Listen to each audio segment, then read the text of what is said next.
Bom, pessoal, dando continuidade ao nosso estudo de escatologia, nós temos abordado vários assuntos referentes à escatologia. Algumas pessoas me questionam por que estamos abordando esses assuntos que não são essencialmente bíblicos relacionados à escatologia. Por um motivo muito simples. Para abordar a escatologia clássica, bastaria nós pegarmos alguns livros sobre o assunto, leríamos e tudo bem. Agora, existe um monte de questionamentos em escatologia que normalmente nós não encontraríamos em alguns livros. Então, nós estamos abordando assuntos escatológicos, mas muitas vezes abordamos alguma coisa extra-bíblica. E hoje, especificamente, nós vamos falar um assunto que dá uma verdadeira discussão entre diferentes igrejas. Estou falando igrejas evangélicas, porque a igreja católica é o tipo de assunto que a igreja católica nem aborda. E muitas chamadas igrejas protestantes também ignoram completamente o assunto.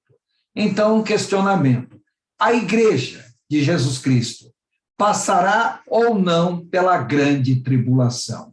Esse é um questionamento muito sério. Então, eu quero que vocês entendam a diferença entre arrebatamento pré-tribulacional, pós-tribulacional e também arrebatamento mid-tribulacional e arrebatamento parcial ou particionado, como vocês preferirem. Bom, a respeito desse assunto, primeiramente eu gostaria de fazer a leitura de um texto bíblico que se encontra em 1 aos Tessalonicenses, capítulo 4, do verso 13 a 18. Há alguns anos atrás, quer dizer, há muitos anos atrás, ainda na década de 80, eu morava em Brasília, eu me mudei para São José dos Campos em 84. Então, o que eu vou falar é anterior a 84, portanto, há 37, 38 anos atrás, eu trabalhava lá em Brasília, no SINDACTA, né, que é o Centro Integrado de Defesa Aérea e Controle de Tráfego Aéreo, e uma certa ocasião à noite eu estava trabalhando, estava de serviço, e nisso apareceu uma pessoa ali. Era um padre católico, capelão da aeronáutica, um homem muito educado, muito gentil, gente boa toda a vida, e às vezes nós conversávamos horas e horas e horas seguidas, e naquela noite, bom, eu não podia dormir mesmo, porque eu estava de serviço, ele devia estar com insônia, então nós passamos uma boa parte da noite conversando. Em dado momento, eu virei para ele assim e falei: padre, só me permite uma pergunta? Aí ele, claro, muito gentilmente falou: pois não. Aí eu falei: padre, o que o senhor acha da doutrina do arrebatamento da igreja? Ele parou, pensou, depois ele me questionou: escuta, arrebatamento da igreja, isso tem na Bíblia? Ou é alguma invenção teológica de vocês, Bíblias? É Bíblia porque eles lá chamam os evangélicos de os Bíblias, né? Ele falou: isso aí tem na Bíblia ou é uma invenção de vocês, Bíblias? Uma invenção nova de vocês, Bíblias? Eu falei: não, padre, não é uma invenção nova, não, é a mesma velharia que o apóstolo Paulo pregava há 2000 anos atrás, quase. Aí ele falou: olha, para ser franco, eu nunca vi isso na Bíblia. Tá? Você pode me mostrar onde está? Eu falei: pois não. Abri a Bíblia em 1 aos Tessalonicenses, capítulo 4, versos 13 a 18, e li para ele. É o trecho que nós estaremos lendo agora. E depois que eu li esse trecho, ele virou para mim e falou: olha, eu nunca ouvi falar sobre esse assunto. Tá? Bom, então vamos ver o que a Bíblia diz. 1 aos Tessalonicenses, capítulo 4, verso 13 a 18. Paulo escreve: não quero, porém, irmãos, que sejais ignorantes acerca dos que já dormem aqui os que morreram, para que não vos entristeçais como os demais, que não tem esperança. Porque se cremos que Jesus morreu e ressuscitou, assim também aos que em Jesus dormem, quer dizer, aos que morreram crendo em Cristo, Deus os tornará a trazer com ele, ou seja, essas pessoas virão com Jesus. Dizemos-vos, pois, isto pela palavra do Senhor, que nós, os que ficarmos vivos, para a vinda do Senhor, e eu gostaria que vocês prestassem bem atenção nessa palavra vinda e não volta, não precederemos os que dormem, porque o mesmo Senhor descerá do céu com alarido, e com voz de arcanjo, e com a trombeta de Deus. E os que morreram em Cristo, quer dizer, os que dormem em Cristo, os que morreram em Cristo, ressuscitarão primeiro. Depois nós, os que ficarmos vivos, seremos arrebatados juntamente com eles nas nuvens, a encontrar o Senhor nos ares, e assim estaremos sempre com o Senhor. Portanto, consolai-vos uns aos outros com estas palavras. Então, esse é um trecho que fala a respeito do arrebatamento dos salvos. É claro que, como Paulo está escrevendo à igreja de Tessalônica, nós estamos entendendo aqui o arrebatamento da igreja, embora o termo arrebatamento da igreja não apareça aqui claramente. E isso gera uma discussão teológica muito séria que nós falaremos daqui a pouco. Bom, então, o que eu quero que vocês entendam é o seguinte: quando ocorrerá o arrebatamento da igreja? Então, há no Antigo Testamento 1517, no Antigo Testamento não, na Bíblia toda, há um total de 1517 profecias e tipologias bíblicas que, direta ou indiretamente, falam da segunda vinda de Jesus. Então, quando nós falamos uma profecia, é uma mensagem direta que é apresentada. Quando nós falamos tipologia, é uma mensagem indireta, é uma comparação que nós fazemos do texto bíblico para explicar algo. Nós vamos ver daqui para frente várias tipologias para vocês entenderem exatamente o que é uma tipologia. Bom, em outras palavras, a segunda vinda de Jesus é assunto importantíssimo na Bíblia toda, em especial na teologia paulina, ou seja, nos escritos de Paulo. Paulo escreveu 2 epístolas só sobre o assunto, que é a primeira e segunda epístola aos Tessalonicenses. Sem contar que ele aborda esse assunto em praticamente todas as suas demais epístolas, em especial em Romanos, primeira e segunda aos Coríntios, Tito, ele aborda esse assunto sobre a segunda vinda de Jesus. Então, esse é um assunto central em toda a teologia paulina. Existem 1517 profecias na Bíblia que falam a respeito dessa segunda vinda de Jesus. E só tem 333 profecias que falam a respeito da primeira vinda de Jesus. Então, a Bíblia enfatiza muito mais a segunda vinda do que a primeira vinda de Jesus. Agora, o que nós temos que entender, que o que nós estaremos abordando agora, é que, na realidade, nós não estaremos enfatizando nesse momento, ou nesse capítulo agora, sobre o foco, a segunda vinda de Jesus, mas sim a relação, em primeiro lugar, entre a vinda de Jesus e o arrebatamento da igreja. Mais do que isso, entender quando e como ocorrerá o arrebatamento da igreja. E, em terceiro lugar, um questionamento que sempre existiu é se a igreja passará ou não pela grande tribulação.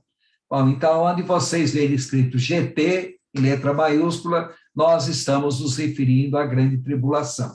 Então, se a igreja passará ou não pela grande tribulação, isto é, se será arrebatada antes da grande tribulação, depois da grande tribulação, no meio da grande tribulação ou parceladamente, parcialmente. Esse parcialmente não é parte da igreja, é partes da igreja sendo arrebatadas em processos sucessivos.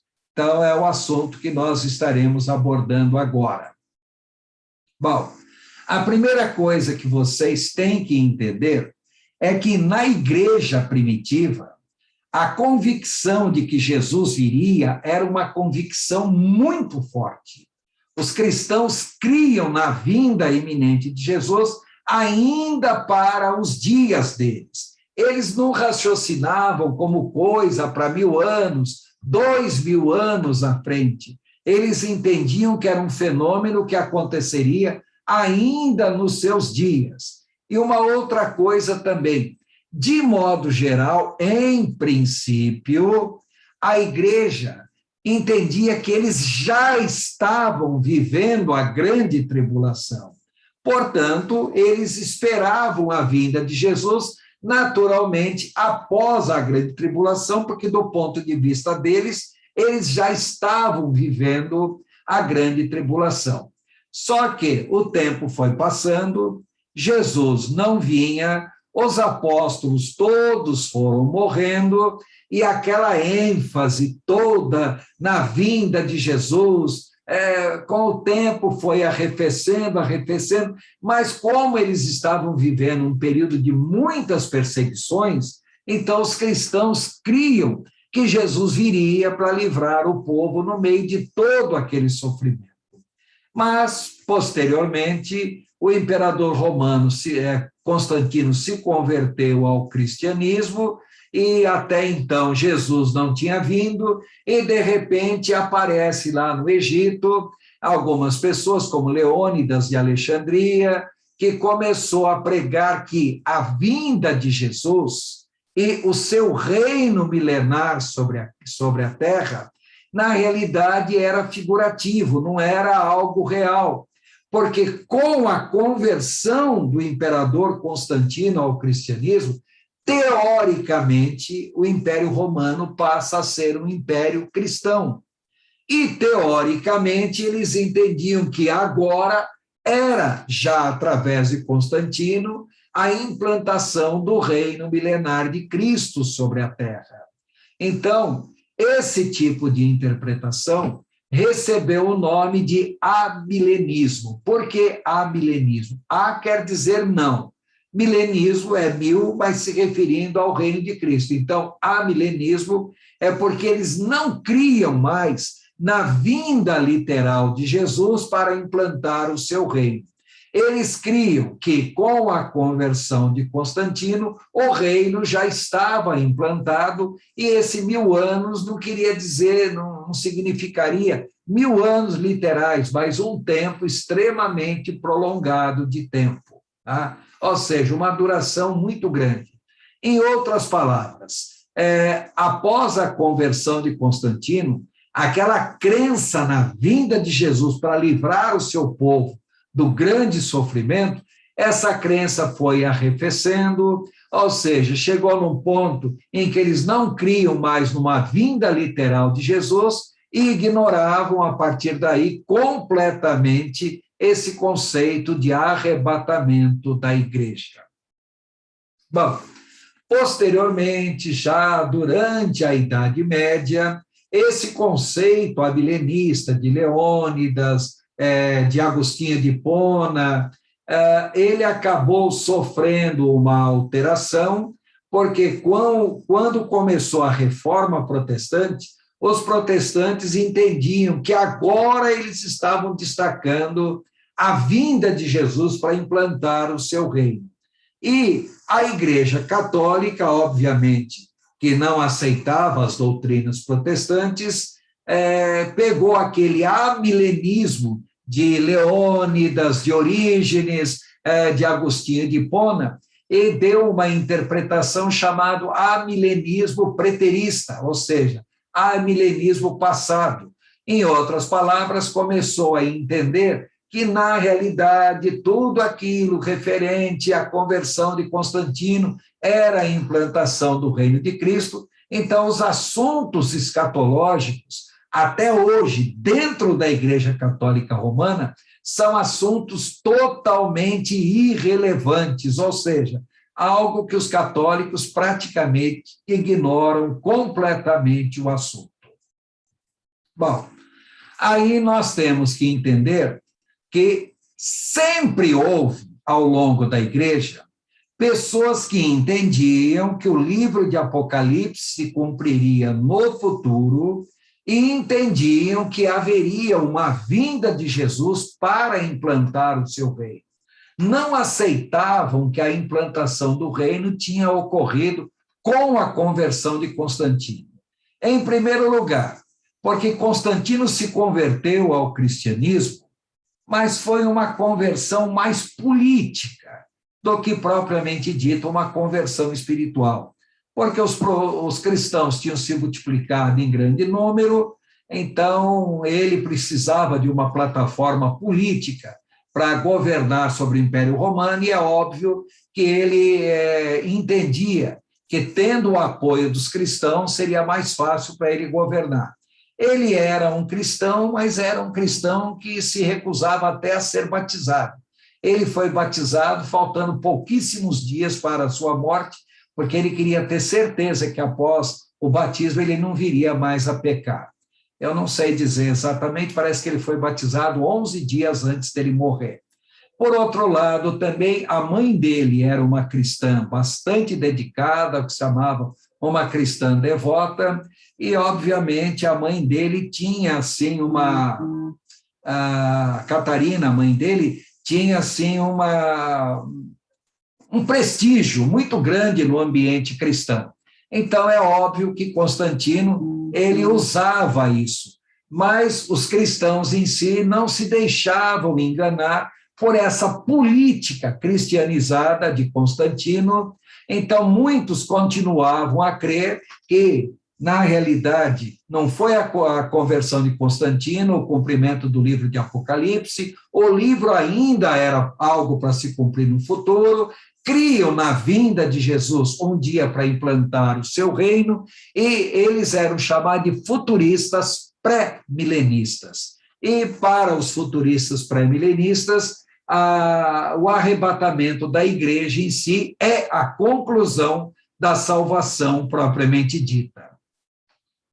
Agora, o que nós temos que entender que esses grupos pré-milenistas, ou seja, que criam na vinda de Jesus antes do milênio, quer dizer, tinha grupo que não cria na vinda de Jesus, eram os amilenistas. E os que criam na vinda de Jesus, os pré-milenistas, se dividiam em vários grupos. O primeiro grupo, os pré-tribulacionistas, ou seja, aqueles que criam no arrebatamento antes da grande tribulação, que criam que haveria um intervalo de 7 anos entre o arrebatamento da igreja e a manifestação de Cristo, propriamente dito, para implantar o seu reino.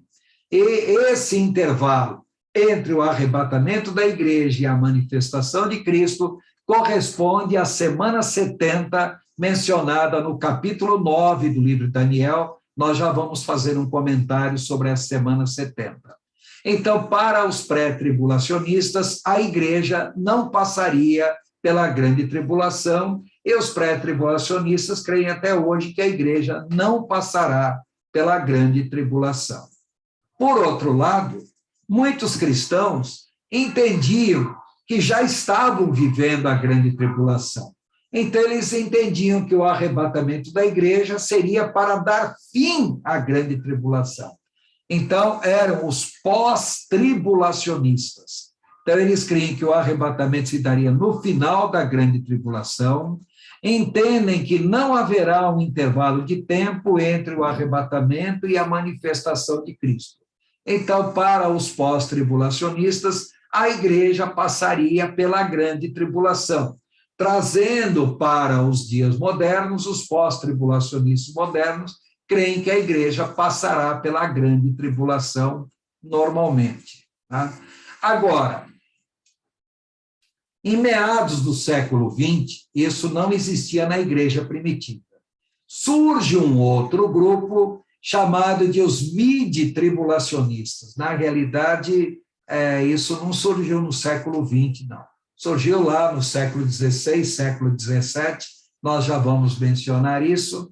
Os midi-tribulacionistas creem que o arrebatamento da igreja ocorrerá no meio da grande tribulação, antes dos últimos 3 anos e meio, período esse, os últimos 3 anos e meio, que corresponde ao chamado tempo da angústia de Jacó ou a abominação da desolação. Esses midi-tribulacionistas, eles não têm uma base bíblica sólida, mas eles têm uma argumentação, e nós vamos ver depois qual é a argumentação deles para crer no midi-tribulacionismo. E agora, bem mais recente, isso é coisa do século XX, surge um outro grupo que crê que o arrebatamento da igreja não se dará tudo de uma vez, mas se dará em parcelas, então é chamado de arrebatamento parcial. Eu não gosto desse termo parcial, porque parcial dá a ideia que será uma parte, será arrebatada, uma parte não. O significado não é parcial, é parcelado, que o arrebatamento vai se dar em várias fases distintas ao longo da grande tribulação. Se o midi-tribulacionismo não tem uma base bíblica adequada, o arrebatamento parcial tem menos base bíblica ainda. Tá? Vocês já vão entender daqui a pouco o porquê. Tá?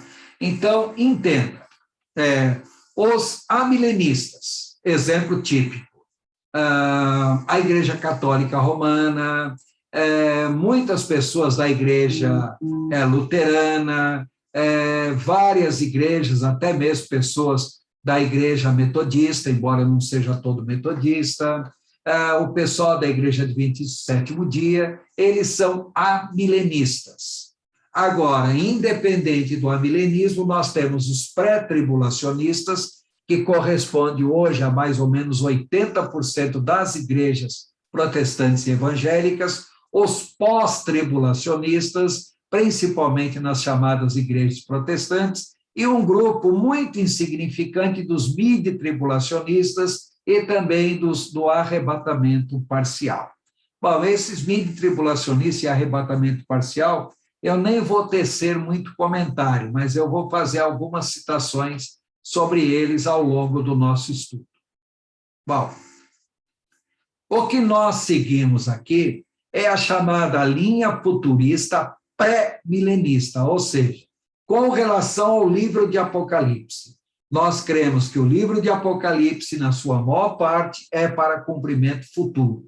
E cremos também na vinda de Jesus antes do milênio, justamente para implantar o milênio.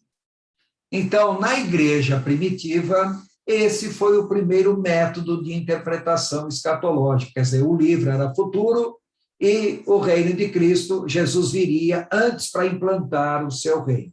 Só que eles criam que isso tudo aconteceria nos dias deles. Tá? Agora, essa interpretação futurista, pré-milenista, eles aceitam que a Bíblia, a linguagem da Bíblia, deve ser entendida literalmente e não simbolicamente, a não ser quando a Bíblia mostre claramente que aquilo é um símbolo e não algo literal. O grande problema é que alguns podem entender que alguma coisa é símbolo e outros vão entender que a mesma coisa não é símbolo. Bom, de qualquer modo, essa linha de interpretação futurista, pré-milenista, mantém viva a esperança na vinda iminente de Jesus. Ou seja, Jesus virá a qualquer momento. Agora, o curioso, se vocês lerem o livro de Apocalipse, a ênfase está na segunda vinda de Jesus para estabelecer o seu reino. A ênfase não está no arrebatamento da igreja. Tá? Ou seja, falar sobre arrebatamento e manifestação de Cristo são dois acontecimentos distintos, porém imediatos, só que para a igreja primitiva, eles criam que não haveria um intervalo de tempo entre uma coisa e outra. Tá? Mas, como eu já disse para vocês, principalmente a partir do século IV, com a conversão de Constantino, se bem que isso começou antes da conversão de Constantino, a igreja foi lentamente abandonando a crença na vinda literal de Jesus. Então, cria que a vinda de Jesus era apenas algo simbólico, algo figurativo. Agora, o que nós temos que entender que, ao longo dos séculos, tá, vários movimentos escatológicos, as chamadas igrejas livres, criam no arrebatamento, a ênfase não era arrebatamento antes da grande tribulação, mas era arrebatamento antes da manifestação do anticristo. Tá? Então, a ênfase não seria se a igreja seria arrebatada antes da grande tribulação, mas a ênfase é que a igreja não deveria enfrentar o sofrimento que o anticristo causaria. Agora, esses movimentos que criam desse modo, desses movimentos, o mais importante era chamado movimento montanista, que deu origem a várias igrejas livres, igrejas não oficiais, igrejas não nacionais, e essas igrejas hoje têm o nome de igrejas evangélicas de modo geral, como a Igreja Batista, a maior parte das igrejas pentecostais, são todas igrejas que ao longo dos séculos eram movimentos populares, leigos, místicos e não teológicos. Criam na vinda de Jesus para implantar o seu reino, criam na vinda de Jesus para destruir o anticristo. Essas igrejas populares, elas eram discriminadas pelas chamadas igrejas organizadas ou igrejas instituídas. Então, sofriam preconceito, eram taxados de ignorantes, um monte de outras coisas, discriminados não só pelos ímpios, como discriminados pelos próprios cristãos, de modo geral. Tá? Mas aí começa a reforma protestante no século XVI, e de repente aparece lá na Inglaterra um pregador chamado Joseph Smith, e de 1586 a 1635, aonde ele resgata essa ideia de que o pré-milenismo, a vinda de Jesus para implantar o seu reino, não era coisa de gente ignorante, muito pelo contrário, tinha base bíblica. E ele fez uma argumentação bíblica muito forte. Detalhe, ele não criou essa doutrina, tá, crendo na vinda de Jesus para implantar o seu reino. Isso tem na Bíblia. Ele apenas expôs isso numa linguagem mais clara para as pessoas entenderem, mas, ao mesmo tempo, numa linguagem erudita, porque ele era um teólogo, ele não era um líderzinho de uma igreja qualquer, que fala qualquer coisa e o povo aceita. Então, com esse Joseph Smith, surge aquilo que foi chamado de pré-milenismo erudito, ou seja, um pré-milenismo moderno. Então, começou, na realidade, no início do século XVII, lá em 1615 em diante, por aí. Tá? Bom, não bastando isso, hoje em dia, nós temos muito forte a chamada linha futurista, porque crê que o livro de Apocalipse vai se cumprir no futuro. Pré-milenista, porque crê que Jesus virá antes do milênio, justamente para implantar o milênio. E dentro dessa linha futurista pré-milenista, a maior parte são aqueles que creem no arrebatamento pré-tribulacional. Então, a chamada linha futurista, pré-milenista, pré-tribulacional, também é chamada de interpretação darbiana, porque um pastor chamado John Nelson Darby foi o grande propagador dessa ideia. Também é chamada de dispensacionalismo. Dispensacionalismo entende que Deus teve 7 maneiras diferentes de lidar com o seu povo. Eu não vou entrar nesse aspecto agora, senão o assunto fugiria muito. Tá? Então, essa linha futurista, pré-milenista, pré-tribulacional, é chamada de darbiana, por causa de John Nelson Darby, mas não foi ele o criador dessa doutrina. Na realidade, ele foi o divulgador. tá? Porque até então esse tipo de crença ainda não era aceita dentro das igrejas organizadas. Então, é óbvio que os opositores dessa linha de interpretação sempre alegam que isso aí foi uma revelação profética dada a uma adolescente lá na Escócia chamada Margaret MacDonald. Repare que ela viveu de 1815 a 1840, ou seja, viveu apenas 25 anos de idade, tá? E ela era pastoreada por um pastor chamado Edward Irving, tá? Que era pastor lá dos Irmãos Unidos de Plymouth, na Inglaterra. Então, eles costumam dizer, essa doutrina foi uma revelação profética a uma jovem que tinha problemas mentais e criou essa doutrina, e o povão saiu seguindo. Olha, isso é mau caratismo de quem alega uma coisa desse tipo. Porque, na realidade, esse tipo de doutrina já era crida e aceita muito antes da Margaret MacDonald e do pastor Edward Irving terem nascido. Então, eu falo, quem foi o grande propagador dessa ideia foi um pastor teólogo puritano chamado Cotton Mather, de 1663 a 1728, ele que teorizou, veja bem, ele não criou, ele buscou a argumentação bíblica para tratar do arrebatamento antes da grande tribulação. Posteriormente, outro teólogo inglês, o Morgan Edward, já de 1722 a 1792, ele criou o termo arrebatamento pré-tribulacional. Por quê? Porque nem todo mundo cria no arrebatamento pré-tribulacional. Então, ele usou esse termo, chamando de arrebatamento pré-tribulacional. Tá? Só um minutinho, velho, é só 10 horas, agora não tem às 8, não. Tá? Desculpa, é que tem que aplicar um remédio na minha esposa. Tá? Ela fez uma cirurgia dos olhos na semana passada. Bom, mas continuando aqui.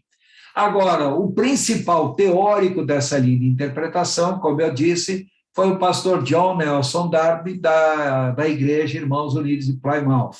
Então, em 1827, repare que ele tinha apenas 27 anos de idade, ele se torna um grande pregador. Hoje nós usamos o termo pentecostal, na época não existia o termo pentecostal ainda, tá? Se falava santidade, ou então os tremedores, usava mais o termo santidade. Então, ele que divulgava essa ideia, e como ele era um pregador bastante carismático, as multidões seguiam a ideia com bastante afinco. Ele era um pregador bastante carismático, mas ele era um homem muito duro, muito incisivo, e ele atacava muito as igrejas que não primavam por uma vida de santidade. Então, pelo fato do que ele defendia, e ele atacava muitas igrejas, então as igrejas combatiam a doutrina que ele ensinava só porque era ele que ensinava, porque ele batia de frente com tudo quanto era igreja na ocasião. Bom, de qualquer modo, nós temos que entender que surgiram pessoas extremamente importantes, como pregadores do evangelho, que defendiam a doutrina darbiana, ou seja, livro de Apocalipse é futurista, a vinda de Jesus é pré-milenista e o arrebatamento é pré-tribulacional. Então, centenas de grandes pregadores, mas eu coloquei aqui apenas 3. O Charles Haddon Spurgeon, que é conhecido como o príncipe dos pregadores do evangelho, também o Cyrus Ingerson Scofield, aquele que escreveu a Bíblia de Scofield, tá? E também o Lewis Sperry Chafer. Tá? Todos esses, eu coloquei só esses, mas não foram só esses, foram centenas. Esses foram os maiores propagadores dessa linha de interpretação futurista, pré-milenista, pré-tribulacional, mas já chamada genericamente de interpretação darbiana. Então, esse é o método mais popular de interpretação, além de manter viva a esperança na vinda iminente de Jesus. enfatiza a vinda a fim de livrar os crentes das dificuldades, oposições e injustiças do mundo impenitente. Então, é a corrente teológica que mais se preocupa em estudar a fundo os textos bíblicos, a realmente relacionar os assuntos, procurando argumentação bíblica em tudo aquilo que crê e não buscando argumentações em condições históricas do momento, porque a história da igreja ela muda muito ao longo do tempo. Então, essa linha de interpretação ela nunca se baseava em contextos históricos, mas se baseava em contexto bíblico teológico. Então, é até hoje a linha de interpretação mais seguida em todo o mundo, praticamente por todas as igrejas evangélicas, pela maioria das igrejas protestantes, tá? E por algum outro movimento que não seja nem evangélico nem protestante. Tá? Então, a maior parte dos evangélicos seguem essa linha de interpretação. Agora, por outro lado, nós temos que entender que essa interpretação não é unânime. Várias pessoas se levantaram apresentando objeções a essa interpretação darbiana. Então, apresentam várias objeções, eu listei aqui apenas as 3 mais importantes. Primeira objeção: a Bíblia não dá ênfase ao arrebatamento secreto da igreja. Esse assunto, o arrebatamento da igreja, só é abordado em 1 aos Tessalonicenses 4, versos 13 a 18, que nós lemos, e também 1 aos Coríntios, capítulo 15, versos 51 a 56. Fala sobre arrebatamento, mas não usa o termo claro arrebatamento da igreja. Tá? Então, muitas pessoas se levantam contra essa linha de interpretação, alegando que não há uma ênfase bíblica sobre o arrebatamento secreto da igreja. E também não há nenhuma referência bíblica que diga de maneira direta e claramente que a igreja será arrebatada antes da grande tribulação. Tá? Alegam que a ênfase está na volta de Jesus, ou seja, na segunda vinda de Jesus e no estabelecimento do seu reino, e não no arrebatamento da igreja propriamente dito. Então, essa é a principal argumentação apresentada contra a interpretação darbiana.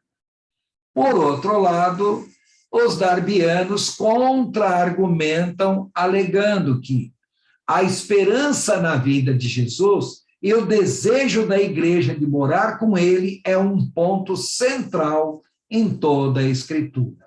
Por exemplo, em João 14, quando Jesus fala, na casa de meu pai há muitas moradas, se não fosse assim eu vos teria dito, eis que vou preparar lugar, e se eu for, voltarei para vós e vos levarei para estar sempre comigo. Tá? Ou então, Hebreus 9, 28, Jesus virá a segunda vez para aqueles que o esperam para a salvação. Então, os pré-tribulacionistas argumentam que a vinda de Jesus, sim, mas o desejo da igreja com essa vinda é para estar com ele. Então, isso é um ponto central na Bíblia. Também, a Bíblia não diz que a igreja será arrebatada antes da grande tribulação, mas também não diz que será arrebatada após a grande tribulação. Então, se nós formos olhar, e nós vamos ver, há um monte de referências bíblicas para apontar a possibilidade do arrebatamento antes da grande tribulação. Um terceiro ponto, o foco da Bíblia é a salvação, e a vinda de Jesus para buscar a sua igreja é a conclusão da salvação. Já falamos Hebreus 9, 28, Jesus virá a segunda vez para aqueles que o esperam para a salvação. Tá? E a principal base dos pré-tribulacionistas, por que os pré-tribulacionistas creem que o arrebatamento da igreja ocorre antes da grande tribulação? O principal argumento é a profecia das 70 semanas de Daniel, assunto que nós vamos falar agora sobre as 70 semanas. Bom, antes de entrarmos nas 70 semanas, até esse ponto, alguma pergunta, algum questionamento? Está dando para entender? Alguém está meio perdido aí, gostaria de comentar algo? Ou podemos entrar no assunto sobre as 70 semanas agora? Por favor, se alguém tiver algo a falar, aproveite agora. Pastor, Pois não, Alexandre? e os católicos, se eles deixaram para lá essa questão da volta de Cristo, como é que eles encaram, então, essa situação? Tendo visto que ele já ocorreu e não dão mais importância, conforme aquele relato do padre lá que o senhor se referiu. Não, entenda bem, o que os católicos creem é justamente no amilenismo. Eles creem que a vinda de Jesus não é literal, que a vinda de Jesus é figurada. A partir do momento que a pessoa crê em Cristo, está ocorrendo a vinda de Jesus para aquela pessoa. Primeiro ponto.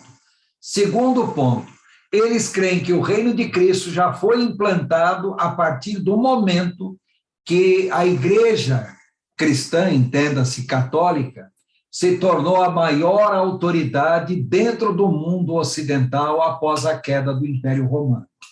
Então, oficialmente, para os católicos, com a conversão de Constantino, o Império Romano se tornou um império cristão, ou pelo menos cristianizado. E mais do que isso, no ano 440, o Império Romano o Império Romano de fato já não existia mais. Ele estava esfacelado em vários pequenos reinos, estou falando o ano 440. O Império Romano deixaria de existir definitivamente no ano 476. Mas no ano 440, teoricamente ele ainda existia, embora na prática ele não existia. Então, a Europa estava esfacelada em vários pequenos reinos bárbaros.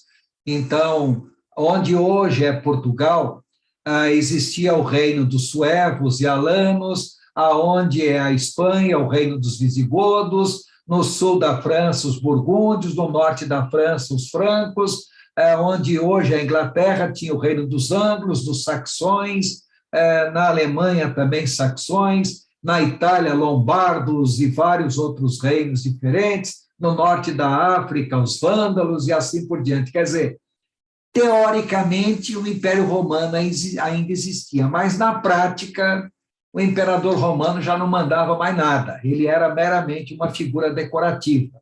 Tá? O Império não existia, mas o título de área do Império Romano ainda existia.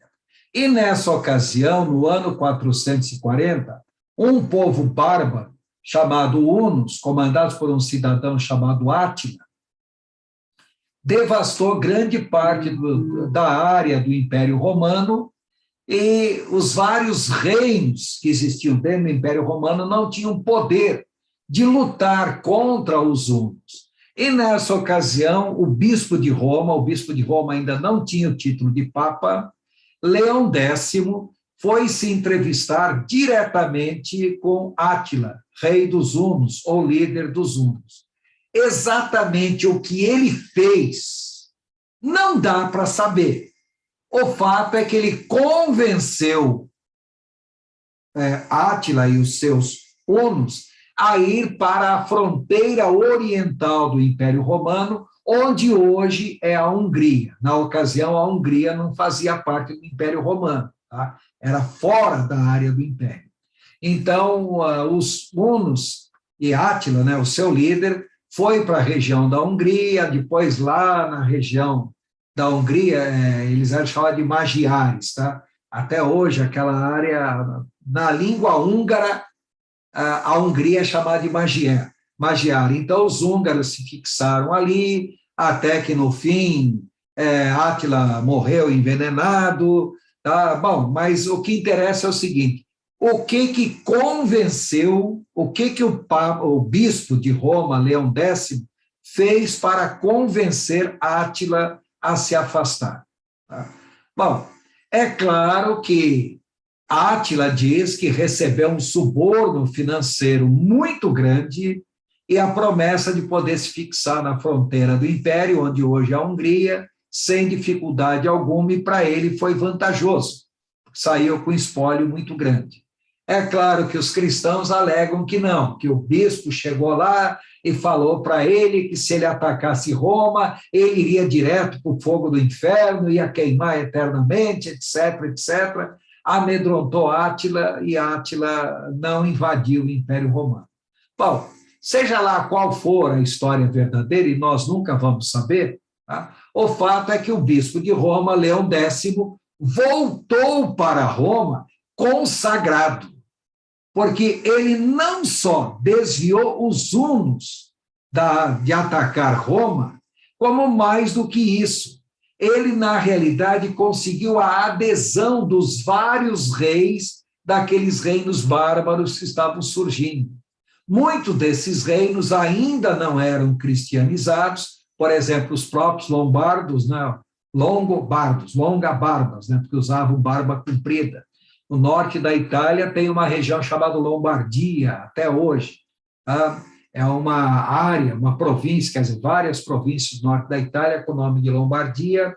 Então, vários reinos desses reis, eles não eram cristianizados, e o bispo Leão X, ele conseguiu, através de aliança política, a adesão desses povos, teoricamente, para se tornarem cristãos. Bastava que aceitasse o batismo, mesmo que não tivesse uma vida transformada nenhuma. Em outras palavras, enquanto que o imperador romano, propriamente dito, não passava de uma figura meramente simbólica, estava caindo, o Império Romano se degradando, se desmantelando, surge dentro da Itália e em toda a Europa Ocidental uma figura proeminente, que era o bispo Leão X.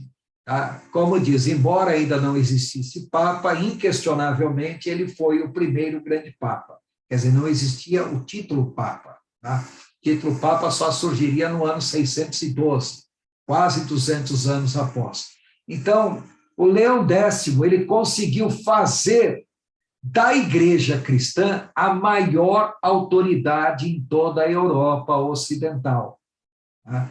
Então, muitas pessoas que creem no que nós falamos sobre amilenismo, eles falam que, na realidade, o reino de Cristo não começou necessariamente com a conversão de Constantino no ano 305.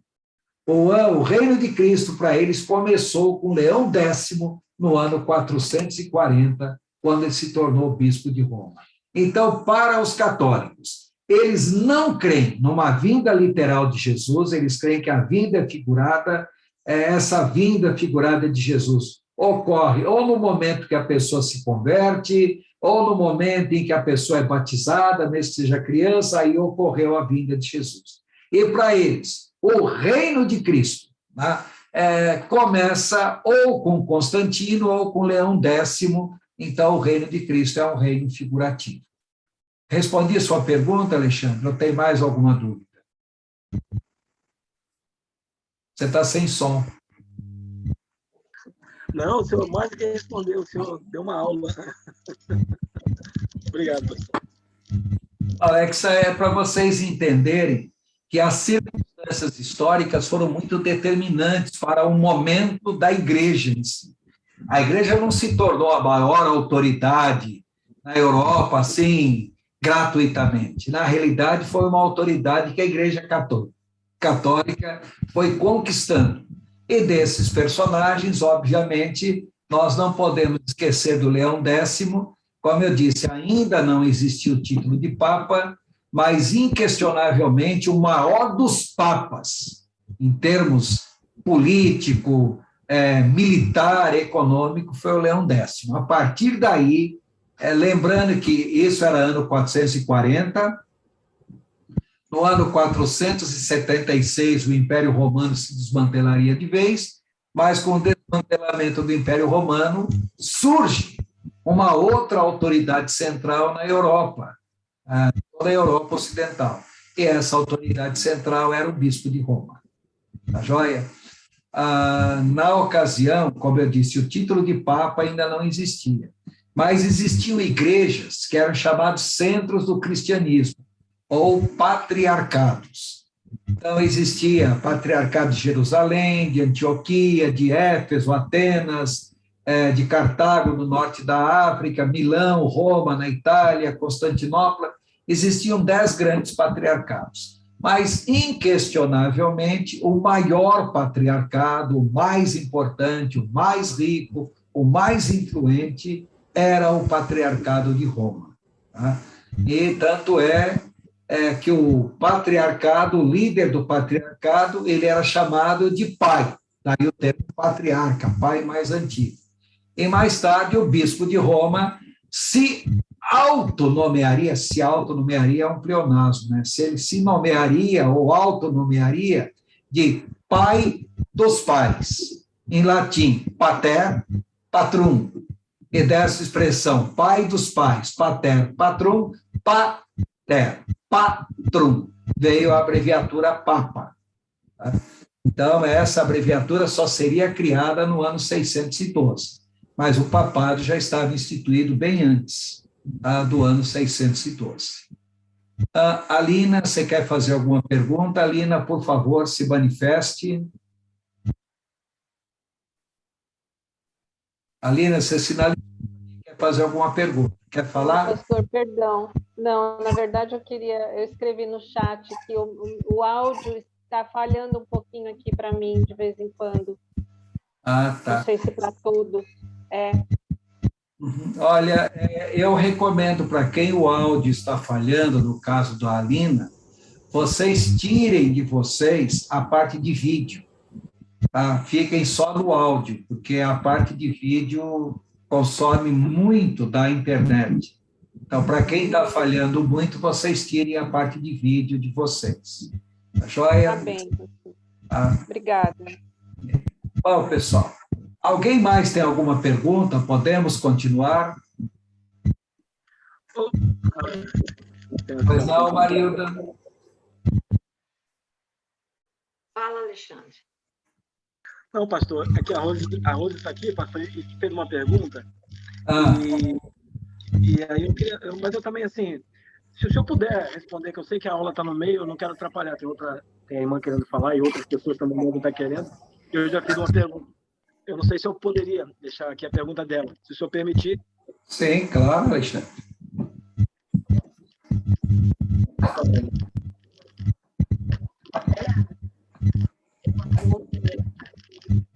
E você está muito longe do computador, a sua voz está chegando totalmente entrecortada. Boa noite. Obrigada. No protestantismo, o que aconteceu com Lutero, toda aquela reforma que houve, é verdade que deu fundamentos para criar a teologia da libertação? Não, não é bem assim, não. Na realidade, a teologia protestante era uma teologia essencialmente capitalista. O acúmulo de riquezas e o uso da riqueza em benefício próprio. Isso é verdade com relação à teologia protestante, principalmente luterana e também anglicana. Isso é verdade. Agora, a teologia da libertação é um subproduto do capitalismo dentro da igreja. Não tem nada a ver com Martinho Lutero, mas indiretamente tem a ver, sim, com o enriquecimento da igreja. Basta vocês observarem até hoje que, em geral, os países protestantes são os países mais ricos do mundo. Veja o caso da Inglaterra, Alemanha, Dinamarca, Noruega, Suécia, Holanda. Então, os países protestantes, em geral, são países ricos, porque o protestantismo favorecia isso de alguma maneira. Enquanto que os países católicos, o próprio catolicismo fez com que houvesse um atraso econômico muito grande. Lembrar que a teologia da prosperidade, a teologia da libertação, essas duas não começaram dentro do protestantismo. Começaram movimentos protestantes em países católicos. Por quê? Países católicos eram países essencialmente pobres, com exceção da França, é claro, que era um país católico, mas extremamente rico. Tá? Então, países católicos que queriam enriquecimento rápido, surgiram muito essas ideias de teologia da libertação e também teologia da prosperidade. Mas isso aí é coisa do século XX, não tem nada a ver com a reforma protestante no século XVI, não. Tá joia? Obrigado, pastor. Tá joia. Pessoal, mais alguma pergunta? Ou posso continuar, porque agora eu vou embolar o meio de campo. Não? Bom, pessoal, então vamos falar sobre as 70 semanas de Daniel. Ai, ai, ai. Assunto que deixa muita gente de cabelo branco e não tem porquê. Tá? Então, deixa eu compartilhar mais uma vez a minha tela com vocês. Então, nós falamos que a principal base dos pré-tribulacionistas, ou crer no arrebatamento da igreja antes da grande tribulação, é a chamada profecia das 70 semanas de Daniel. Então, vamos entender o que é isso. No livro de Daniel, capítulo 9, há uma profecia que recebeu o nome de as 70 semanas proféticas de Daniel. Essas 70 semanas são proféticas, mas na realidade estão apenas registradas por Daniel, mas não foram profetizadas por ele. Foi o anjo Gabriel que falou para Daniel as 70 semanas. Então, o anjo Gabriel falando para Daniel, em Daniel capítulo 9, verso 24. 70 semanas, a palavra semanas, aí em hebraico é shavua, que quer dizer, na realidade, 70 setes. Tá? Então, esses 70 setes, que nós traduzimos por semana, então, 70 semanas ou 70 setes estão determinados sobre o teu povo. Veja, ele está falando com Daniel, o povo de Daniel é o povo de Israel. E sobre a tua santa cidade, a cidade de Jerusalém. Qual é o objetivo dessas 70 semanas? Para fazer cessar a transgressão, 1. Para dar fim aos pecados, 2. Para expiar a iniquidade, 3. Para trazer a justiça eterna, 4. Para selar a visão e a profecia, 5. E para ungir o santo dos santos, 6. Já vou explicar tudo isso aí. E aí o anjo Gabriel continua. Sabe e entende, desde a saída da ordem para restaurar e para edificar Jerusalém, até ao ungido, ao príncipe, 7 semanas e 62 semanas. Ou seja, um total de 69 semanas aí. As praças e as circunvalações se reedificarão, mas em tempos angustiosos. Praça aí não é praça da cidade, não. Praça é acampamento de exércitos contra Jerusalém. Então, as praças e as circunvalações, ou seja, os cercos de Jerusalém, se reedificarão, mas em tempos bem angustiosos para Jerusalém. E continua. Depois das 62 semanas, ou seja, 7 semanas, mais 62 semanas, dá um total de 69. Então, depois das 62 semanas, entenda, 69 semanas, será morto ungido, e já não estará. Então, será morto ungido, já não estará, e o povo de um príncipe que há de vir destruirá a cidade e o santuário. E o seu fim, quer dizer, o fim desse povo que há de vir, o seu fim será um dilúvio. E até o fim haverá guerras, desolações são determinadas. Ele é o príncipe que há de vir. Fará aliança com muitos por uma semana. Ou seja, Das 70 semanas, 69 já passaram, e agora vem uma semana. Na metade da semana, fará cessar o sacrifício e a oferta de manjares. Sobre a asa das abominações virá o assolador, até que a destruição que está determinada se derrame sobre ele.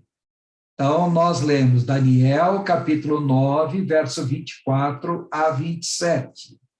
Então, vamos entender algumas características desta profecia.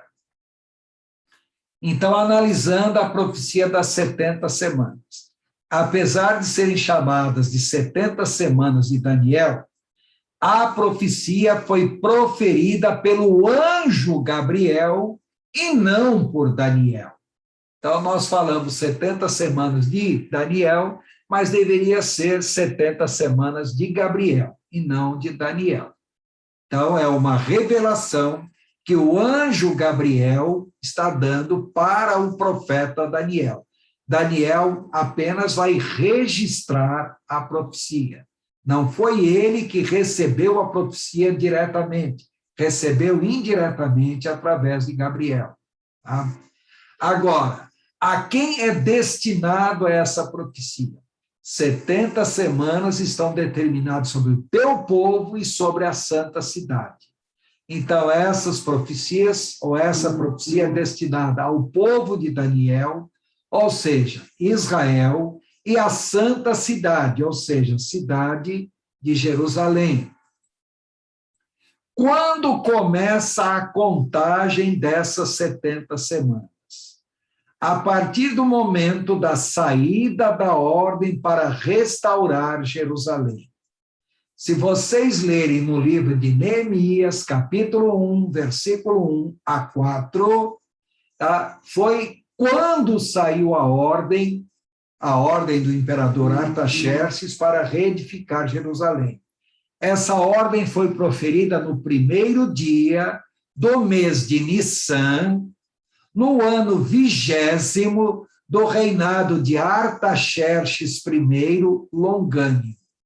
Então, Artaxerxes era o imperador do Império Persa, Artaxerxes, quer dizer grande leão. Tá? Então, Artaxerxes I, longânimo, porque ele era conhecido pela sua bondade, pela sua misericórdia e pela sua extrema paciência. Ele reinou mais de 40 anos, do ano 465 ao ano 424 a.C. Então, essa ordem de restaurar Jerusalém, ele enviou Neemias com a ordem de restaurar Jerusalém. Isso está em Neemias, capítulo 2, verso 1 a 8 e verso 17 e 18. Tá? Então, essa ordem saiu no dia 1º do mês de Nissan, do ano 20º do imperador Artaxerxes I. No nosso calendário, o nosso calendário se chama calendário gregoriano, por causa do Papa Gregório XIII. Então, no nosso calendário, basta pegar o calendário hebraico e transcrever para o nosso calendário.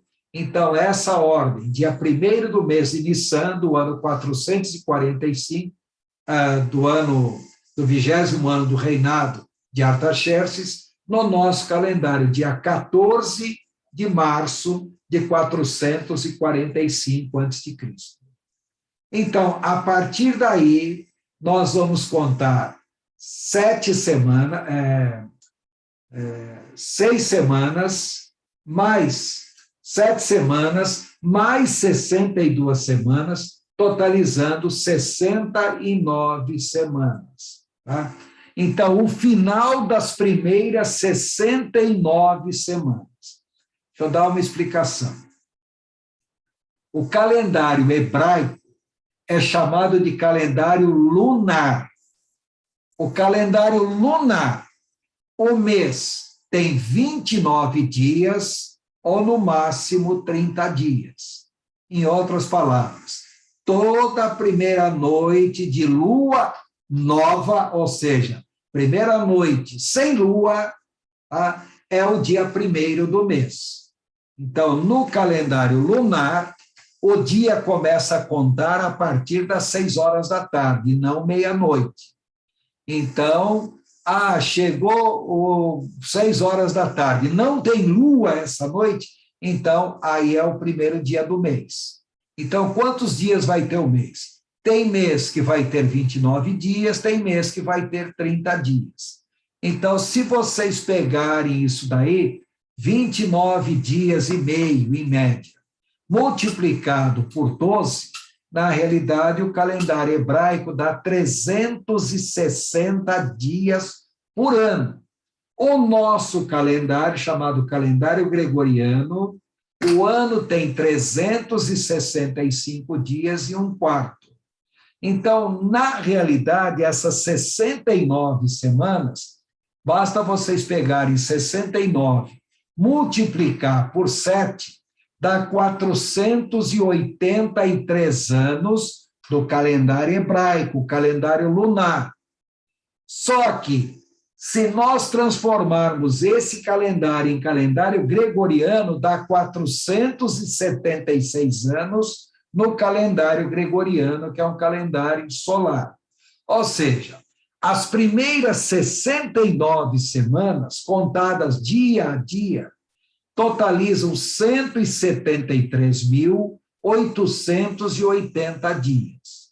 Se dividir esses 173.880 dias por 365 dias e 1/4, nós vamos chegar em 476 anos. Então, 483 anos, calendário hebraico. Calendário solar. São os mesmos 476 anos no calendário gregoriano. Então, se a partir do dia 14 de março de 445 a.C., nós contarmos 173.880 dias, nós vamos chegar ao dia 6 de abril, já do ano 32 da era cristã. Ano 32 AD, ano Domini, ano da era cristã, ano do Senhor. Tá? O que aconteceu nesse dia 6 de abril do ano 32? Foi o domingo em que Jesus entrou triunfalmente em Jerusalém. Repare que em momento algum no seu ministério, a não ser para a mulher samaritana, em João capítulo 4, Jesus nunca disse claramente para ninguém que ele era o Messias. Ele se assumiu como Messias claramente para todo mundo no dia que ele entrou em Jerusalém, ou seja, no domingo antes da Páscoa. Então, nesse dia, 6 de abril do ano 32, o domingo da entrada triunfal de Jesus em Jerusalém, anterior à Páscoa, Jesus se identificou como Messias das profecias e morreria em Jerusalém como Messias de Israel, como nós lemos em Lucas capítulo 19 e Zacarias capítulo 9 também. Vamos entender melhor isso. Reparem que a Bíblia fala. A Bíblia diz de maneira bastante clara: estão determinados sobre o teu povo 7 semanas mais 62 semanas, ou seja, 69 semanas. Então, repare que após a semana 69, tá? A profecia fala alguns pontos importantes. Primeiro, com relação ao Messias. O Messias é dado. É a entrada triunfal de Jesus em Jerusalém como Messias no dia 6 de abril do ano 32, da era cristã. Aí, o Messias é morto, então é o sacrifício de Jesus da Páscoa. O Messias é tirado, é a ascensão de Cristo 40 dias após a Páscoa. E aí continua. Com relação ao anticristo, tudo isso acontecendo após a semana 69. Com relação ao anticristo, tá? O povo do príncipe que há de vir, o povo é o povo romano, o príncipe que há de vir é o anticristo, o povo romano destrói Jerusalém, dia 9 de agosto do ano 70 da era cristã. Por outro lado, o povo do príncipe, o povo romano, é destruído por uma inundação, ou seja, o Império Romano é destruído pela invasão dos bárbaros. Estão determinadas para esse povo, o povo romano, guerras até o fim. Então, a Europa é o maior foco de guerras em toda a história. Repare que não tem lugar do mundo que esteve mais envolvido em guerra do que o continente europeu. Curioso, a gente fala a guerra é coisa de gente primitiva. Não. Repare que a Europa é o centro da civilização ocidental e é o lugar que mais enfrenta guerras.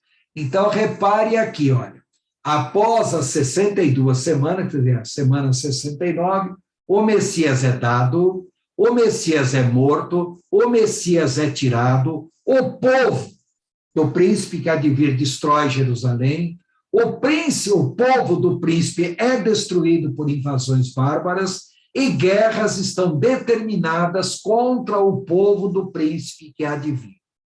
Depois, o príncipe fará um acordo de paz com o povo de Israel. Esse acordo de paz é conhecido como a Grande Tribulação. Então, reparem bem, após a semana 69, o Messias é dado, o Messias é morto, o Messias é tirado, os romanos destroem Jerusalém, os romanos são destruídos pelas invasões bárbaras, guerras graçam sobre a Europa até o final dos tempos, e no final dos tempos aparece o príncipe que há de vir e faz um acordo de paz com o povo de Israel. Então, observem dois detalhes importantes. Primeiro detalhe, tudo isso vai acontecer após a semana 69 e antes da semana 70. Então, há um intervalo de tempo de quase 2000 anos entre a final da semana 69 e início da semana 70. Então, nós estamos vivendo esse período de intervalo. E segundo ponto importante, o que marca o início da semana 70 é o acordo de paz entre o príncipe e o povo de Israel. Então, todo mundo fala, o que vai marcar o início da grande tribulação é o arrebatamento da igreja. A Bíblia não diz isso. O que marca o início da grande tribulação é o acordo de paz entre o anticristo, o príncipe que há de vir, e o povo de Israel. Isso é o início da semana 70. Então, observem aqui nesse gráfico. A linha horizontal no meio aqui se refere a Jerusalém. Então, repare, as primeiras 7 semanas começam a contar desde o dia 14 de março de 445 a.C. Então, Esdras foi para Jerusalém, ficou lá, Neemias foi governador da Judéia até o ano 411. No ano 397, se completam as 7 primeiras semanas. Ou seja, a partir daí, vem um período chamado período de silêncio profético. Então, a partir do ano 397 em diante, começam as 62 semanas. Jerusalém é dominada pelos gregos, depois pelos Ptolomeus, depois pelos Seleucitas, consegue a independência com os Macabeus e cai em poder dos romanos. No período dessas 62 semanas, quando os romanos dominavam sobre Jerusalém, Jesus nasce, aí tem a contagem do nosso calendário, então nós temos AC é antes de Cristo, AD é Anno Domini, é depois de Cristo. A entrada triunfal de Jesus em Jerusalém, dia 6 de abril do ano 32. Então, terminam as 62 semanas, ou seja, terminam as 69 semanas. Com a entrada de Jesus em Jerusalém, o Messias é dado, o Messias é morto, o Messias é tirado, o povo do príncipe destrói a cidade de Jerusalém. Repare agora, a linha se tornou tracejada, porque Jerusalém está destruída. O povo do príncipe, ou seja, o povo romano, é destruído por invasões bárbaras. Guerras estão determinadas até o ano do fim. Então, passamos do ano 2000. Em algum momento, a igreja é arrebatada. Bom, esse, o momento que a igreja é arrebatada, é um assunto que nós vamos falar posteriormente. Aí, a partir do momento que o anticristo fizer um tratado de paz com o povo de Israel, então começa a contar a semana 70, chamada de a grande tribulação. Então, essa semana 70 se divide em 4 partes, se divide em 2 partes principais, depois nós vamos ver quais são as outras 2 partes. Então, a primeira metade, com duração de 3 anos e meio, é um período de paz aparente. Depois, o anticristo quebrará o seu tratado de paz com o povo de Israel. Aí ocorre a grande tribulação propriamente dita, chamada de abominação da desolação. E, no final dessa grande tribulação, ocorre a manifestação de Cristo. Esta é a profecia das 70 semanas, para vocês entenderem melhor. Tá? Então, nesta profecia das 70 semanas, esse gráfico tem que ser entendido, porque ele será usado para a base do que nós vamos falar daqui para frente. Qual é a base? É discutir o assunto se a igreja passará ou não pela grande tribulação. Antes de entrar nesse aspecto, se a igreja passará ou não pela grande tribulação, todos entenderam a profecia das 70 semanas? Alguma dúvida? Alguma pergunta? Não? Tem certeza?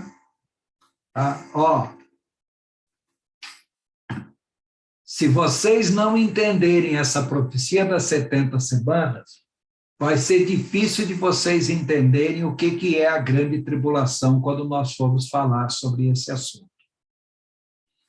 Então, alguma pergunta? Posso seguir em frente? Tá, joia. Quem cala, consente, já que ninguém tem nenhuma pergunta a fazer, vocês vão ver agora. Tá? Então, o que eu quero que vocês observem nesse gráfico? Observe. 7 semanas, 62 semanas, totalizam 69 semanas. Aí, depois das 69 semanas, vários fatos acontecem.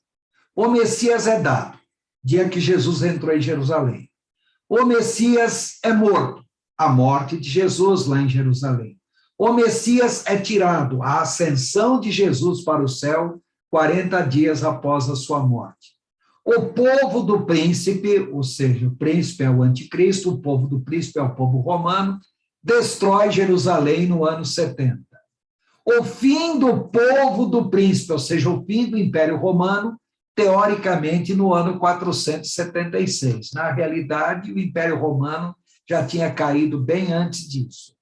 Guerras estão determinadas até o fim. Então, a Europa só vive em guerra. Tá? Então, já passamos o ano 2000 e esse quadro não mudou. Depois disso é que começa a contar a última semana que falta, a semana 70. Então, entre a semana 62, ou seja, após as 69 semanas iniciais, há um intervalo de tempo antes de começar a contar a semana 70. Então, não é direto das 69 primeiras semanas para a semana 70. Há um intervalo de tempo. Nós estamos vivendo nesse intervalo de tempo. Entendam, a semana 70 não começa com o arrebatamento da igreja. Começa com o tratado de paz entre o anticristo e o povo de Israel. A semana 70 não termina com a manifestação de Cristo. Ela vai terminar, na realidade, com a implantação do reino milenar. Então, nós vamos ver tudo isso posteriormente. Tirem da cabeça que, com o arrebatamento da igreja, começa a grande tribulação. Tá? A grande tribulação pode acontecer com o arrebatamento da igreja, pode começar a contar após o arrebatamento da igreja, pode começar a contar até mesmo antes do arrebatamento da igreja. Embora nós vamos seguir a linha de interpretação aqui, que o arrebatamento ocorre antes da semana 70, mas eu quero que vocês apaguem da mente essa ideia, que com o arrebatamento começa a grande tribulação. A Bíblia não fala isso em lugar nenhum, nem de maneira direta, nem de maneira indireta. Mas é importante ter esse gráfico em mente. Tudo bem? Agora vamos entender. Por que a igreja não passará pela grande tribulação? Isso é uma pergunta. Tá? A igreja vai ou não vai passar? Então eu coloco o pastor John Walworth, lá do Seminário Teológico de Dallas. Ele viveu do ano de 1910 a 2012. Ele escreveu um livro, 50 razões pelas quais a igreja não vai passar pela grande tribulação. Então, ele enumera lá 50 fatos. Eu peguei, li o livro dele, os 50 fatos, e eu resumi os 50 fatos que ele menciona em 10 argumentos. Quer dizer, só que esses 10 argumentos podem ser desdobrados em dezenas de outros argumentos. Então, vocês vão ver que eu vou citar 10 argumentos, mas ao citar cada um desses 10, eu vou citar alguns desdobramentos. Então, esses 10 argumentos são os mesmos 50 argumentos listados pelo pastor John Walworth, tá? Então, que é o que nós estaremos mencionando agora. Tá? Então, 10 argumentos pelos quais os pré-tribulacionistas creem que a igreja não passará pela grande tribulação. Então, eu vou listar 10 argumentos, só que eu coloco os argumentos 1 a 3, tá? Dos 10, estou listando agora, os argumentos 1 a 3, apresentam que a vinda de Jesus se dará em 2 fases. A primeira para arrebatar a igreja e a segunda para se manifestar ao mundo. Então, vamos entender melhor o que vem a ser isso. Primeiro argumento, a própria definição da palavra vinda. Quero lembrar a vocês que a Bíblia nunca se refere à vinda de Jesus falando volta. Sempre usa o termo vinda e não o termo volta. Embora seja uma volta, a Bíblia não emprega o termo volta. Por quê? Entenda. O Novo Testamento foi escrito em grego. Existem várias palavras gregas para falar volta. Então, eu mencionei, coloquei aqui somente 3. Epánodos, epanerkomai, epístrofe. Então, essas palavras em grego querem dizer volta. E na língua grega também existem várias palavras para falar vinda. Então, eu coloquei apenas 3 aqui. Eleosis, afixis, erkomos. Tá? Bom, por que eu coloquei isso? Porque quando a Bíblia se refere à vinda de Jesus, não emprega nenhuma dessas palavras. Sendo que essas palavras aparecem na Bíblia. Para falar volta de alguém, volta do apóstolo Paulo da prisão, um monte de coisa. Mas quando se refere à vinda de Jesus, só emprega a palavra grega, a palavra vinda, que em grego é parousia, se escreve parousia, mas se pronuncia parousia. Essa palavra parousia, ela é usada somente em 2 situações na Bíblia. Primeiro, para designar a vinda de um rei para visitar uma cidade ou parte de seus domínios. Tá? é a primeira situação em que essa palavra parousia é empregada. E a segunda situação na Bíblia em que essa palavra é empregada é para designar a vinda de um noivo para buscar a sua noiva. Depois eu vou explicar para vocês. Entre os judeus, o casamento é o seguinte, só para adiantar um pouquinho para vocês entenderem melhor. Entre os judeus, o casamento sempre ocorre na casa do pai do noivo. Então, a festa de casamento é preparada, está tudo pronto para a festa, o noivo sai da casa do pai do noivo, vai até a casa da noiva, pega a noiva, sai com ela da casa dela e vai para a casa dele. Tá? Então, repare que eles têm esse cerimonial. Então, a vinda do noivo para buscar a sua noiva, também usa-se a palavra parousia, mas isso aí é assunto que eu vou explicar em outro momento. Então, a Bíblia emprega apenas a palavra vinda, em grego parousia. Essa palavra é usada principalmente para designar a vinda de um rei para visitar uma cidade ou parte de seus domínios. Agora, a palavra parousia, ela sempre implica em dois fatos distintos. Quais são esses dois fatos? Harpazo e phanerosis. Então, vamos entender o que é isso. Harpazo, essa palavra, traduzida para a língua portuguesa, quer dizer arrebato, arrebatar, roubar, tirar. Quer dizer também saída. O que é harpazo? É a saída de uma comissão de pessoas proeminentes da cidade a fim de se encontrar com o rei no caminho e depois acompanhá-lo até a cidade que ele está vindo. Tá? Então, harpazo é a vinda de um rei para uma cidade que está sob os seus domínios. É parousia. A parousia abrange, em primeiro lugar, o harpazo. O que é o harpazo? O rei está vindo, tem que sair da cidade, uma comissão de pessoas para se encontrar com o rei fora da cidade e depois acompanhar o rei na entrada dessa cidade. Então, a saída dessa comissão é chamada de harpazo.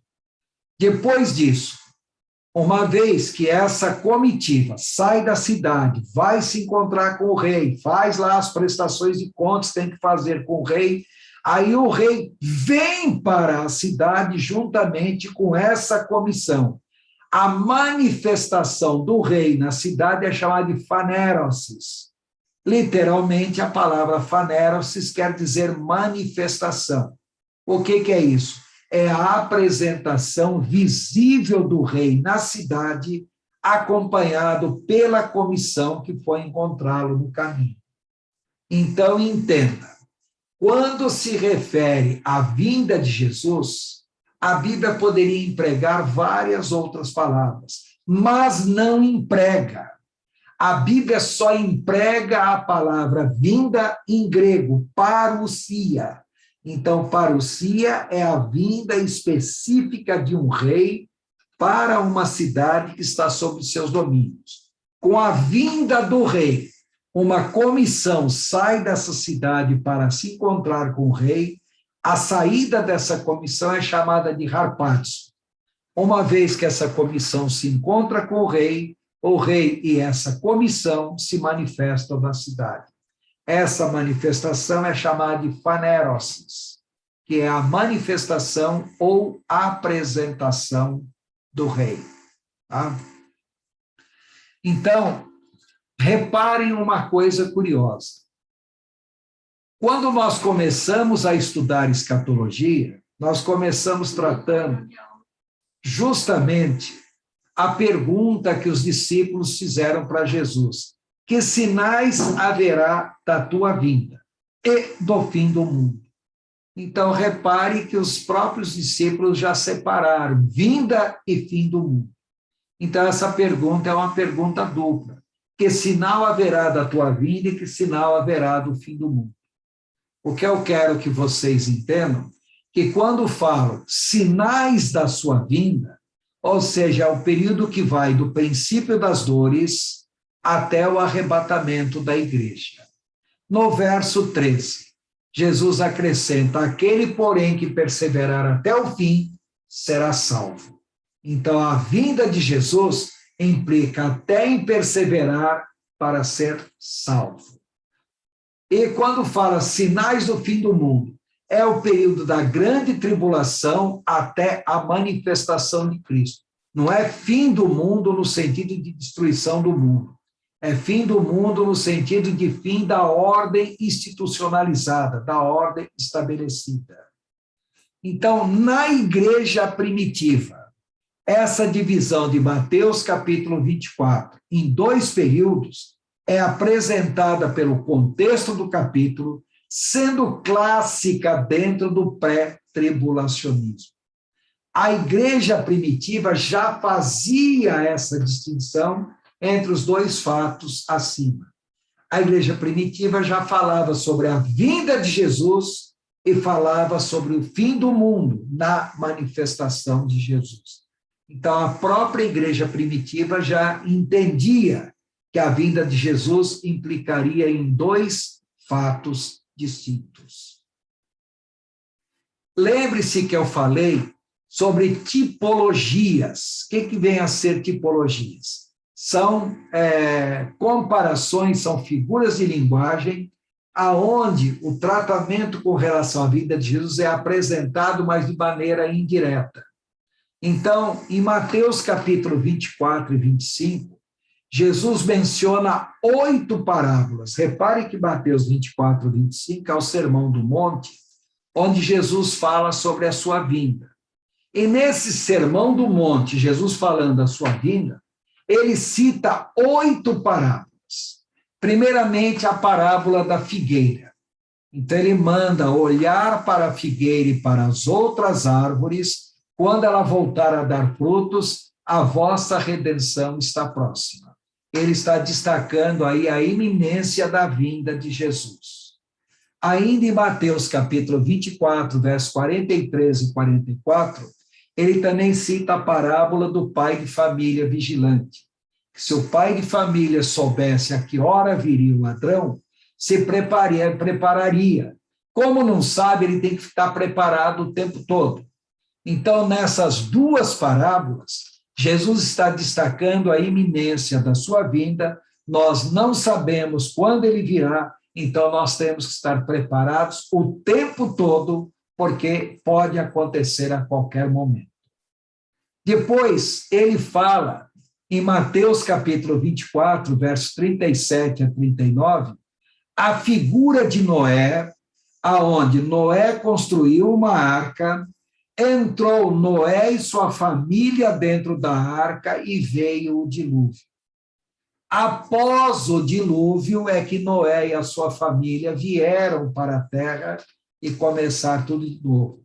Então, Jesus compara a sua vinda como Noé e a arca. Ele vem, retira todo mundo, aí vem o dilúvio sobre a terra e depois é que Jesus vem para se estabelecer sobre a terra. Entender agora o que é uma linguagem tipológica. Em Mateus capítulo 24, versos 40 a 42, Jesus cita a parábola das pessoas no campo e no moinho. Então, 2 pessoas estando no campo, uma é retirada e a outra não. Estando 2 no moinho, uma é retirada e a outra não. Em outras palavras, ele está dizendo que quando Jesus vier, vai haver uma separação entre aqueles que creem e aqueles que não creem. Os que creem no Senhor serão retirados antes. Tá? E ainda em Mateus capítulo 24, versos 45 e 41, ele cita a parábola do servo bom e do servo mau. O servo bom, o Senhor vai recompensar devidamente. Nós vamos falar posteriormente qual é essa recompensa. E o servo mau será punido. Então, essas 2 parábolas, a parábola das pessoas no campo e no moinho, e a parábola do servo bom e do servo mau, tratam ambos da separação entre os que creem daqueles que não creem. Tá? E depois mais duas outras parábolas. Em Mateus capítulo 25, versos 1 a 13, a parábola das 10 virgens, ou seja, tratando da iminência da vinda de Jesus e separação dos que creem. Lembrar que as 10 virgens aí são 10 noivas, então é uma referência à igreja de Jesus, que muitas pessoas estão na igreja de Jesus e preparados para a vinda de Jesus. E muitos estão na igreja de Jesus, mas não estão preparados para a vinda de Jesus. E ainda em Mateus capítulo 25, versos 14 a 30, a parábola dos talentos trata da recompensa aos servos bons e a punição aos servos maus. E a oitava parábola, em Mateus capítulo 25, versos 31 e 46, uma parábola que nós vamos citar várias vezes daqui para frente, aonde o Senhor vem e vai separar o povo entre seus irmãos e vai separar também as ovelhas dos bodes ou dos cabritos. Os irmãos são judeus, as nações ovelhas são aquelas que tratarem bem o povo de Israel durante a grande tribulação, e as nações bodes ou cabritos são aquelas nações que tratarem mal o povo de Israel durante a grande tribulação. Então, o que eu quero que vocês entendam é porque John Walvoord, ele cita 50 razões, e eu peguei essas 50 razões e coloquei como sendo 10 argumentos. Porque, na realidade, cada uma dessas parábolas ele cita como uma razão diferente. Mas, como todas elas estão tratando da vinda de Jesus, eu, na realidade, coloquei como sendo um argumento só e desdobrei esse argumento em vários pontos. Então, recapitulando rapidamente, só para vocês entenderem. Por própria definição da palavra vinda, a Bíblia não se refere à volta de Jesus. A Bíblia só emprega a palavra vinda, porque a palavra vinda implica obrigatoriamente dois fatos distintos. O primeiro fato é o arrebatamento, a saída de uma comissão para se encontrar com o Senhor, e depois o fanerosis, que é a manifestação do Senhor, juntamente com essa comissão para a manifestação para o mundo todo. Tá? Bom, lembrar que essa ideia de que haverá sinais para a vinda de Jesus, sinais para a manifestação de Jesus, isso já era pregado e já era ensinado na igreja primitiva.